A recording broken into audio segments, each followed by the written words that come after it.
Hey everybody, it is late at night and I am Norman. I usually don't do first impression videos, mainly because I'm too impatient and I just dive right into a full review.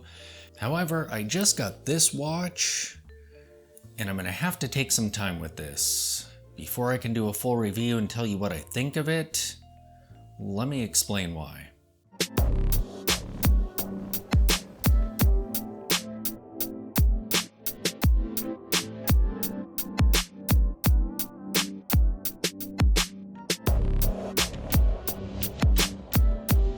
So here is the very first San Martin watch that I've ever seen in person. I bought this one because, look at that, it is a 1016 Homage, and it has a clasp that is actually usable, unlike my Everest, sadly.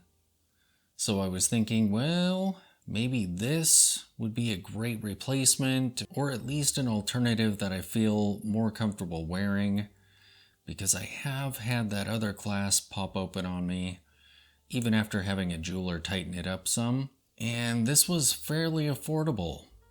In hunting down other Everests, I'm looking at around $1,000 or more, which is at least over double the retail cost of that watch. And you can't really get them new so much because now they no longer come with this style of bracelet. I think the newer ones are all selling on Jubilee bracelets, and I like this style more. So I decided to try this watch out, see what I thought of it, and it looks great. This bracelet is kind of on par with the Tissel that I recently bought, so it's not as solid feeling as the Everest, but it's not bad either. However, there's a couple things that have me nervous about this watch, and this is why I'm not going to dive right in and do a review before I spend time with this watch. The first issue, the screws in this bracelet are so bad that I wasn't sure I would actually be able to wear this watch because I couldn't get the screws out. I would unscrew them and they wouldn't unscrew all the way, they would just kind of stop, and you could kind of force them a bit, but they would just sit there and turn and click and turn and click, but they clearly weren't unscrewed enough to pull them out. And this happened with 3 screws, and those screws were positioned such that you couldn't get an end link without removing those.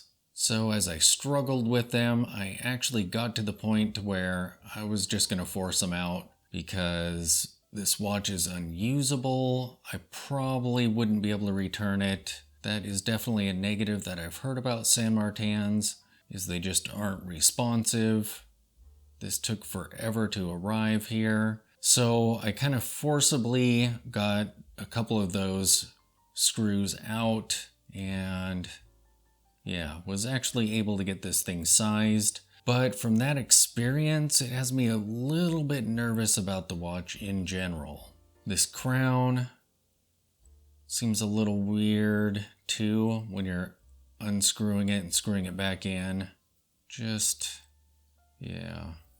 So before I do a review and give my opinion of this watch, I'm going to first try and dig all this blue protective coating out of there. So far I haven't been able to get all of that off. I'm going to spend some time with this watch, see how it performs, and see what my final impression of it is.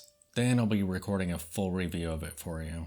But so far it looks great as far as aesthetics go. I love how it's got a sterile dial. The 1016 is my favorite style of Explorer. And I mean, I have 3 Explorer Homages now. Why don't I just get the real deal? Well, to get a 1016, I've seen one listing for $20,000. So, yeah, that's not going to be happening anytime soon. By the way, this did arrive in a very cool case. So keep your eyes open for the full review of this. I'll show you the case in that video and do a complete review of this, give you some wrist shots and everything. I mean, it doesn't look too bad, but we'll see. So there you have it, my first impressions of my very first San Martin watch. I've never actually seen one of these in person before. I definitely like the aesthetics, which is why I picked it up. And so far the quality doesn't seem to be too terrible, now that I've somehow successfully removed some links from that bracelet. But we'll see how it does over the course of the next few days or so. Yeah. Then I'll do a full review and tell you what I think of it. Thanks for watching.